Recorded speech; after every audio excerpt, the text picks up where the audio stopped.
এই জিনিসটাকে কি বলে আপনারা নিশ্চয়ই বুঝতে পারছেন এই জিনিসটা কি বলে, কিন্তু এইটার ব্যাপারেই আজকে আমি এই ভিডিওটা একটু ডিসকাস করব।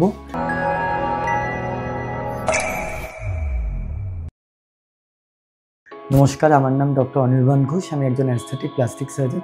তো এই জিনিসটা হলো সিলিকন ইমপ্লান্ট, জেনারেলি যেটা আমরা ইউজ করি ব্রেস্টে।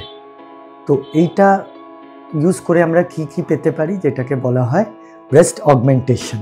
ঠিক আছে, এবার এছাড়া আর কি উপায় আছে? এছাড়া আরেকটা উপায় আছে যেটাকে বলা হয় ফ্যাট গ্রাফটিং। তো মূলত আমাদের ব্রেস্ট অগমেন্টেশনের দুটো প্রসিজিওর হয়, একটা হলো ব্রেস্ট ফ্যাট গ্রাফটিং আর একটা হলো সিলিকন ইমপ্লান্টস। আপনার জন্য কোন জিনিসটা দরকার, সিলিকন ব্রেস্ট ইমপ্লান্ট কি ফ্যাট গ্রাফটিং, না দুটোই লাগবে, সেটার জন্য আপনাকে আমাদের কাছে আসতে হবে, আমাদের পরামর্শ নিতে হবে। আর যদি এর ব্যাপারে আরও কিছু জানতে চান তাহলে আমার নেক্সট ভিডিওটার জন্য একটু ওয়েট করতে হবে।